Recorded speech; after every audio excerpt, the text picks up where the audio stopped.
Assalamualaikum warahmatullahi wabarakatuh ya. Jumpa lagi saudaraku Jumat Wage ya, dimanapun Anda berada. Kajian materi kali ini tentang kondisi ekonomi ya, negara kita ini sedang tidak baik-baik saja. Ini akan berpengaruh, berdampak pada kehidupan kita ya teman-teman ya. Jadi ini perlu disikapi ya teman-teman Jumat Wage ya. Cara menyikapinya bagaimana ya? Yang paling mudah itu jangan boros ya. Satu itu. Kedua, Anda harus berpikir alternatif apa, pekerjaan lain apa yang bisa menghasilkan gitu. Ya, dan ini sudah saya rasakan ya di bulan November itu loh teman-teman ya. Itu sudah saya rasakan ya. Saya buat akun TikTok itu ya. Itu kan dalam rangka untuk mengantisipasi ini. Sudah kerasa ya. Contohnya ya. Kan selama ini saya kan main hanya di Facebook, di YouTube saja. Ya, tak lihat kok setiap bulan itu terjadi penurunan terus itu ya. Ya, alhamdulillah ya TikToknya rame gitu ya. Nah, jadi kita ini harus punya pola seperti itu. Ya. Jadi kalau misalkan Anda punya usaha, misalkan jualan bakso, ya, 1 bulan, 2 bulan terus menurun terus ya. Ya, Anda harus siap-siap gitu loh. Pekerjaan apa lagi yang bisa Anda kerjakan? Ya, tujuannya apa? Ketika terjadi hal-hal yang tidak diinginkan, ya, Anda itu sudah siap gitu ya. Dan Anda punya cadangan. Ya. Kalau itu tidak Anda lakukan, ya wassalam teman-teman ya. Kita hanya mengandalkan ya dari satu pendapatan misalkan. Ya pasti wassalam ya. Minus. Kalau sudah minus terjebak utang, ya, atau menjual aset. Ya, kalau asetnya cepat laku, kalau asetnya lama lakunya. Ya. Nah, ini hal-hal semacam ini perlu Anda perhatikan. Jadi jangan sampai kita ini terlena. Ya. Katakanlah Anda saat ini ekonomi Anda sedang baik-baik saja, terus Anda terlena, ya, boros. Ya. Jangan sampai ya. Kita mendengar kemarin minus 30 triliun gitu ya. Ya, jadi pendapatan ya. Pengeluaran ya APBN ya, belanja negara di bulan Maret itu sudah minus 30 triliun. Apa yang tidak mumet ya Menteri Keuangan ya. Ya mumet Menteri Keuangan ya. Iya tak? Pernahkah Anda berpikir kenapa kok Menteri Keuangannya tidak diganti? Kenapa kok dipertahankan? Karena yang tahu alur 2 periode, ya menteri ini ikut. Ya, pinter itu Pak Prabowo itu pinter. Ya. Dipertahankan untuk apa? Untuk mempertanggungjawabkan pengeluaran setelah 2 periode tadi. Ya. Terus tadi malam ya banyak berita ya. Saya ada berita itu kaitannya dengan harga saham anjlok. Artinya kepercayaan publik terhadap ekonomi ya, investasi di Indonesia itu menurun gitu. Ya.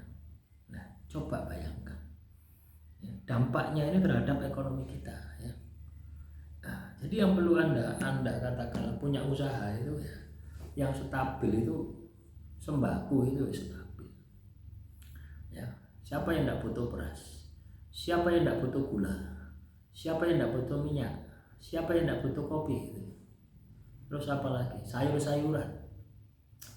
Ya, itu pasti kan butuh. Karena apa? Setiap hari orang itu masak, setiap hari orang itu makan. Ya, makanya teman-teman Jumat Wage ya, mulai saat ini ya, dan seterusnya Anda ini harus punya pola pikir terus belajar. Apa yang bisa Anda lakukan? Investasi apa yang bisa Anda lakukan? Jangan hanya mengandalkan pendapatan Anda saat ini.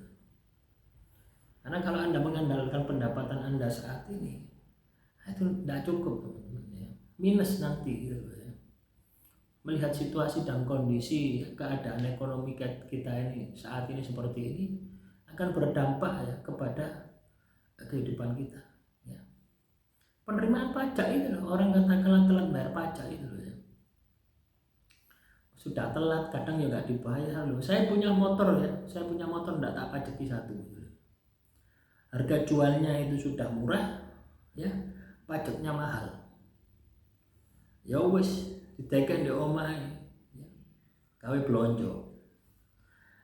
Kalau dulu tak buat ya, pergi ya Surabaya Malang itu kuat Shogun 125 ya. Nah, terus bayar pajak harus balik nama, harus ruwet ya. Nah itu teman-teman, akhirnya masyarakat malas. Dampaknya apa? Pendapatan daerah menurun. Akhirnya apa? Tidak bisa operasional, negara bangkrut nanti negara kalau kita tidak bayar pajak. Ya. Ketika kita sudah bayar pajak, pajaknya dikorupsi. Wis. Ya loh. Coba ya, Anda lihat ya, pajak ini korupsi. Ya. Kita pakai logika sederhana ya, katakanlah seorang bupati, seorang gubernur ya. Nah, coba Anda lihat gajinya berapa. Ya. Dia bisa beli mobil itu dari mana? Ya, tidak masuk akal gitu loh ya. Kita dulu ya, saya dulu pernah bekerja di sebuah perusahaan dengan gaji 10 juta sampai 15 juta. Itu beli mobil itu tidak bisa, habis ya, habis untuk makan ya. Mentok-mentok beli motor gitu. Ya. Padahal itu lebih banyak gitu ya, 10 juta, 15 juta itu lebih banyak daripada gajinya bupati, gajinya gubernur. Ya kan tidak masuk akal. Artinya kenapa kok mereka bisa beli seperti itu? Karena ya mereka korupsi. Ya. Tanda tangan ya, lu iya. Tanda tangan apa itu? Tanda tangan misalkan pengajuan untuk tambang misalkan, itu harus ke bupati. Nah, itu juga membayar kok gitu. Kalau tidak bayar, bupati ini tidak mau tanda tangan, itu ratusan juta. Ya. Kalau ke bupati, ke gubernur juga sama, ke SDM juga sama. Habis kacau negara kita ini, kacau. Makanya teman-teman Jumat Wage ya, bekerja yang benar, bekerja yang halal ya, itu yang perlu Anda lakukan. Dan berhemat ya, terus meningkatkan pengetahuan kita, skill kita, kemampuan kita, supaya kita memiliki kemampuan adaptasi, supaya kita memiliki kemampuan menyesuaikan diri, supaya kita tidak ketinggalan sepur, ketinggalan zaman. Ketika krisis ekonomi saat ini terjadi, Anda sudah mampu survive ya, minimal bebannya itu tidak berat-berat itu yang harus Anda lakukan ya. Demikian yang bisa saya sampaikan ya, semoga materi yang saya sampaikan kali ini ya bisa bermanfaat ya. Kurang lebihnya saya mohon maaf. Wassalamualaikum warahmatullahi wabarakatuh. Salam rahayu, rahayu, rahayu.